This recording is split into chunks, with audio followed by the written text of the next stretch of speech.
కానీ ఇవాళ ఇదే హైడ్రా కరెక్టే ఫస్ట్ మాత్రం అందరూ ఆహా ఓహో అన్నారు కానీ ఇది మిస్ఫైర్ అయింది కదా ఇప్పుడు. అంటే ఎంతసేపు ఒకటి కన్వెన్షన్ ఒకటి కూడగొట్టి మిగతా అంతా కూడా సామాన్యుల పైన పడ్డారు కదా. ఇప్పుడు బాగా అందరిలో వినిపిస్తున్నది ఏంటంటే రేవంత్ రెడ్డి అన్న ఇల్లు అక్కడెందుకు కూల్చారు, ఒకటి ఫాతిమా కాలేజీ పైన బాగా ప్రజలు కూడా బాగా కొంచెం ఇదే అవేర్నెస్ వచ్చింది, అవి ఎందుకు కూలరు. ఓకే అది ఇల్లీగల్ అని మీరే చెప్పారు, ఇల్లీగల్ అని కమిషనరే చెప్పిండు, కానీ వాళ్ళకి టైం ఇచ్చుడేంది మా కూలగొట్టుడేంది అనేసి సామాన్యులు బగ్గుమన్నారు. పెట్రోల్ కిరోసిన్లు కూడా పోసుకొని ఆత్మహత్య చేసుకుంటామనే పరిస్థితికి వచ్చింది కదా. వెనకడుగు ఇప్పుడు యూటర్న్ అందుకే తీసుకున్నాడా మరి కమిషనర్, దేనికి తీసుకున్నట్టు ఇప్పుడు? అంటే మేము ఇప్పుడు అండర్ కన్స్ట్రక్షన్లో ఉన్నాయి మాత్రమే మేము ఎంక్రోచ్లో ఉంటే కూలగొడతాం, రిమైనింగ్ వాడు జోలికి పోమనే పద్ధతులని చెప్పుకొచ్చాడు. అదే ఒక మంచి ఆలోచనను అవకాశవాద పద్ధతిలో అవసరాల కోసం ఇంప్లిమెంట్ చేయడం అనేది జరిగింది. అది మంచి ఆఫీసరు మంచి బలి ఏముంటుంది అందులో, అధికారి అన్నప్పుడు ఏ పని చెప్పినా చేయాల్సి వస్తుంది. అయితే ఇక్కడ చెడ్డ పేరు ఎందుకు వస్తున్నది అంటే రాత్రికి రాత్రి కూల్చడం అనేది కరెక్ట్ కాదు. ఇప్పుడు కొన్ని జడ్జిమెంట్స్ ఉన్నాయి ఇంతకుముందు కూడా, ఒకవేళ అక్రమంగా కట్టిందైనా కూడా కోర్టు అనుమతితోనే కూల్చాలి, చట్టపరంగా వెళ్ళాలి. ఇప్పుడు సైబరాబాద్ రాచకొండ ఈ కమిషనరేట్లో హైదరాబాద్లో కొన్ని పోలీస్ గైడ్ లైన్స్ ఉన్నాయి. సపోజ్ ఇల్లీగల్గా ఒక ప్రెమిసెస్ని ఆక్రమించాడు ఒక ఆయన, అతన్ని ఎవిక్ట్ చేయించాలంటే కోర్టు ద్వారా పోవాలి. ఎందుకు? ఆయనకి ఏ డాక్యుమెంట్ ఉండదు. మీ ఇంటికి వచ్చి ఒక అతను కబ్జా పెట్టేస్తాడు, మీరు ఊరిపోతారు, వచ్చే వరకు అతను కబ్జా పెట్టి లోపల ఉంటాడు. మీరు కంప్లైంట్ ఇచ్చినా కూడా ట్రెస్ పాసింగ్ కింద కేసు పెట్టవచ్చు, బట్ ఎవిక్ట్ చేయడానికి లేదు. బలవంతంగా మీరు పోయి అతన్ని బయటికి లాగి పంపించడానికి లేదు. అట్లనే ఓపెన్ ఏరియా ఉంటుంది, వాడు మీరు ఊరికి పోయి వచ్చేసరికి కాంపౌండ్ పెట్టేస్తాడు, లోపల గోశాల అంటాడు, ఇంకోటి ఏదో పెడతాడు. వాడిని ఎవిక్ట్ చేయించడానికి వీల్లేదు, మీరు త్రూ కోర్టే పోవాలి. ఇది సైబరాబాద్ రాచకొండ హైదరాబాద్ కమిషనరేట్ల గైడ్ లైన్స్. బలవంతంగా ఎవరిని ఎవిక్ట్ చేయకూడదు. మరి ఇటువంటి రూల్ ఉన్నప్పుడు ఒకవేళ అతను అక్రమంగా అందులో ఉన్నా కూడా లేదా గవర్నమెంట్ జాగాలో ఉన్నా కూడా డైరెక్ట్ పోయి కూల్చడానికి లేదు కదా, త్రూ కోర్టు ఆర్డర్తోనే పోవాలి. ముందు ప్రియర్ నోటీస్ ఇవ్వాలి, తర్వాత వాళ్ళు అక్కడి నుంచి వెకేట్ చేయడానికి వాళ్ళకు అవకాశం ఇవ్వాలి. బుల్డోజర్లను మిషనరీ మీదకి నడిపేయడం అనేది ఎక్కడ సాంప్రదాయమో. అంటే ఇక్కడ ఏదో రాజకీయ కక్ష, ఒక భయానక వాతావరణాన్ని కల్పించడం ప్రజల. ఇంకోటి అసలు పురిట్లోనే లోపాలున్నాయి అందులో. ఉదాహరణకు బేస్ ఇయర్ ఏది తీసుకుంటావు, ఇప్పుడు పట్టభూములలో కట్టుకున్నారు ఇల్లు, ఏ ఇయర్ నుంచి చెరువుల కబ్జా అనేది 50 ఏళ్ళ నుంచి 60 ఏళ్ళ నుంచి అయినాయి. నువ్వు ఏ ఇయర్ నుంచి దాన్ని కబ్జా గుర్తిస్తావు? ఎందుకంటే నా భూమిలో నేను ఇల్లు కట్టుకుంటా, ఆపే హక్కు ఎవరికి లేదు. బట్ సుప్రీంకోర్టు గైడ్ లైన్స్ ఇచ్చింది ఎప్పుడు, ఒక 25-30 ఏళ్ళ కింద.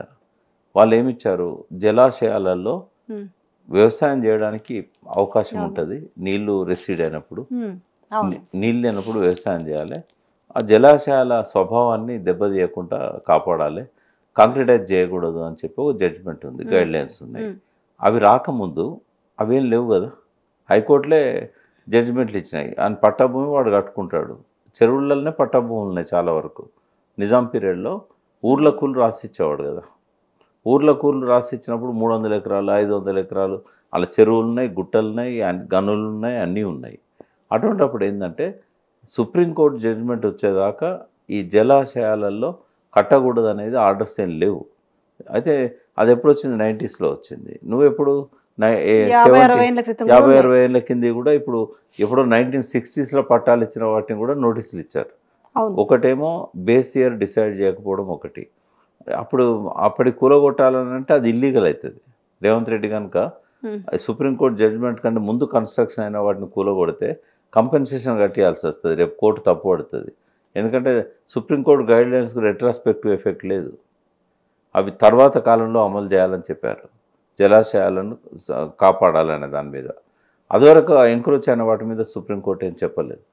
రెండవది ఏంటంటే అప్పుడు కోర్టు ఆర్డర్స్ ప్రకారం చేశారు, బతుకమ్మ కుంట ఉంది, హైకోర్టు ఆర్డర్ ఉంది దాని మీద. ఇవన్నీ పట్టభూములు హైదరాబాద్లో కానీ తెలంగాణలో కానీ ఒక డిఫరెంట్ వాతావరణం ఉంటుంది. ఎందుకంటే బ్రిటిష్ పీరియడ్లో అక్కడ వాళ్ళు జలాశయాలను గవర్నమెంట్ ప్రాపర్టీస్ గుర్తించారు, కొండలను గవర్నమెంట్ ప్రాపర్టీస్ గుర్తించారు. కానీ తెలంగాణ స్వభావం వేరు. నిజాముల పీరియడ్లో 7 నిజాములు 224 సంవత్సరాలు ఆ పీరియడ్ అంతా కూడా ఇష్టం వచ్చినట్టు ఇనాములు జాగీర్లు ఇవన్నీ ఇచ్చారు కదా సంస్థానాలు. వాటి వల్ల చెరువులన్నీ కూడా ప్రైవేట్ అయినాయి.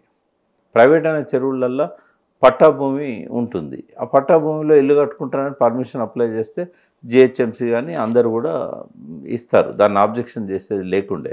ఎప్పుడు ఈ ఎఫ్టీఎల్ గొడవలు ఇవన్నీ స్టార్ట్ అయినాయి అని అంటే సుప్రీంకోర్టు గైడ్లైన్స్ ఇచ్చిన తర్వాత. కాబట్టి అంతకుముందు వాటిని కూల్చే హక్కు ఎక్కడిది? ఒక బేసియర్ పెట్టుకోవాలి కదా. ఇంకోటి అప్పుడు పట్టాలు ఇచ్చారు రైతులు ఇల్లు కట్టుకున్న వాళ్ళకు. తెలంగాణ నుంచి చాలామంది వలస వచ్చేవారు. గ్రామాలలో నీళ్ళు లేక చెరువులు ఎండిపోయి వలస వచ్చిన వాళ్ళు ఇక్కడ బస్తీలు వేసుకున్నారు. అదొర 300-400 బస్తీలు ఉండేది 60s 70s నాటికి. ఇప్పుడు 2000 పైన అయినాయి. ఈ బస్తీలన్నీ నాలాల మీద బఫర్ జోన్లనే ఉంటాయి. మరి తర్వాత పక్కా ఇళ్ళు అయినాయి, కనెక్షన్స్ అయినాయి. ఎమ్మెల్యేలు ఓటర్ లిస్టులలో వాళ్ళ పేర్లు ఎక్కించారు. ఓటర్ లిస్టు చూపెట్టేసి కరెంట్ కనెక్షన్ తీసుకున్నారు, వాటర్ కనెక్షన్ తీసుకున్నారు, ట్యాక్స్ పే చేశారు, డోర్ నంబర్ వచ్చింది. తర్వాత అన్ని పక్కా అయిపోయినాయి. ఇప్పుడు వాళ్ళు ఒకటండి ఇవన్నీ తెలియకుండానే చేస్తున్నారు అనుకోవాలి. అంటే దీనికి పరిమిత ప్రయోజనం కోసం చేస్తున్నాడు. బట్ తేనె తుట్టని గదిపాడు. సరే ఏదేమైనా కూడా పేదవాళ్ళ బస్తీల మీద విచక్షణ రహితంగా దాడులు చేయడం, నోటీసులు వేయడం, కూల్చేయడానికి ప్రయత్నం చేయడం అనేది దుర్మార్గం. అది అప్పుడు ఏం చేయాల్సి ఉండే, వాళ్ళకి పక్క ఇల్లు కట్టించేసి వాళ్ళ నాన్నలో షిఫ్ట్ చేసి నువ్వు చెరువును కాపాడేవాడద్దు అన్నాడు. వాళ్ళకి ఏదో ఒకటి ఏర్పాటు చేయాలి కదా ప్రభుత్వం. ఆయన అనుకున్నవి 2 అయిపోయినాయి కాబట్టి కొంత ఆయన యూటర్న్ తీసుకుంది అనేది. ఎందుకంటే ఫాతిమా కాలేజీ కూలగొట్టలేడు అని సవాలు విసురుతున్నారు, కానీ దాని గురించి వాళ్ళు మాట్లాడతలేరు. ఎందుకంటే అకాడమిక్ ఉంది కాబట్టి మేము అవకాశం ఇచ్చినాం అంటున్నారు. అయితే వాళ్ళకు ఒక న్యాయము మాకు ఒక న్యాయం ఏంది అనేది బాగా, అంటే మెయిన్ ఫాతిమా కాలేజీ గురించి బాగా పెద్ద ఎత్తున వినిపిస్తుంది. అది ఎందుకు కూలగొట్టరు, మావెందుకు కూలగొడుతున్నారు. విద్యార్థులకు ఇబ్బంది కలగకూడదు అనేది ఒకటి మంచి ఇంటెన్షన్ ఉన్నా కూడా వాళ్ళకు ఇప్పుడు 2 నెలల్లో 3 నెలల్లో టైం ఇచ్చి చేయాలి అది. అట్లాగే రన్నింగ్ కండిషన్లో ఉన్న ఇండస్ట్రీ దానికి ఎందుకు టైం ఇవ్వవు? బాధాప్తా రిజిస్ట్రేషన్స్ అయినాయి. అది ఎట్లా కూలగొడతావు? అసలు నీకు రైట్ ఎక్కడిది కూలగొట్టడానికి? ఇప్పుడు అదే శ్రీనివాసరెడ్డి ఎవరిదో ఇండస్ట్రీ కూలగొట్టి బుల్డోజర్ నడిపించారు ఇండస్ట్రీ మీదకి. అవసరమా? మిషనరీ మీద బుల్డోజర్ నడిపించాల్సిన అవసరం ఉందా? మీరు 1 వారం రోజుల్లో దాన్ని ఎవిక్ట్ చేయండి అంటే చేయలేడు ఆయన. ఖాళీ చేయండి ముందు, తర్వాత కావాలంటే కోర్టు ఆర్డర్. ఓరో స్పోర్ట్స్ విలేజ్ ఉంది కదా, సరే భూమి ఎవరిదన్నా కానీ పల్లం రాజు ఎవరిదో అన్నారు, అది వేరు. పాపం లీజుకు తీసుకున్నారు కదా, దాంట్లో అవి నడుపుతున్నారు రెస్టారెంట్. అదేదో వాళ్ళు ఏం చెప్తారంటే మరి ఓనర్కి ఏం చెప్పారో కానీ వీళ్ళకి తెలియదట. ఉన్న ఫలంగా కూలగొడితే వాళ్ళు అందిన కాడికి మాత్రం బయట వేసుకున్నారు, రిమైనింగ్ మిగతా మొత్తం అందులోనే ఇది అయిపోయినాయి.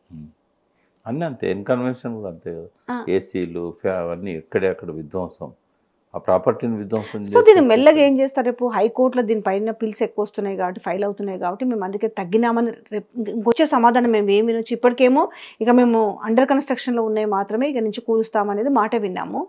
అంటే బయట జరిగే ప్రచారం ఏంటంటే ఇంకా అందరూ భయభ్రాంతులై వాళ్ళకు ఎవరెవరు ఏమేమి ముట్ట చెప్పారు, డబ్బులు సంపాదించడానికి ఇది ఒక మార్గం అని చెప్పి అది బయట జరుగుతున్న ప్రచారం. దానిలో వాస్తవాలు మరి అంత నిజంగా అంటే ముందు ప్రజలు కూడా గమనించుకోలేకపోయారు. అంటే ఎవరికి తెలుస్తుందిలే కానీ చట్టబద్ధత గురించి మాట్లాడారు కదా. నిజంగానే జెన్యూన్ అనుకుంటే ముందు దీనికి చట్టబద్ధత తీసుకొచ్చేవారు. చట్టబద్ధత లేకుండా హైడ్రా పేరు మీద ఒక నోటీస్ కూడా ఉండదు.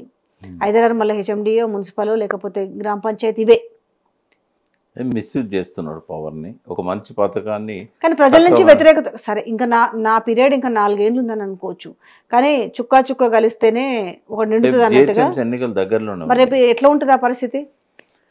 నెగిటివ్ రిజల్ట్ ఉంటుంది. ఇప్పటికే తిడుతున్నారు కదా మీడియాలో, చూస్తున్నారు కదా మీరు. డెఫినెట్గా ప్రజలలో వ్యతిరేకత వస్తుంది.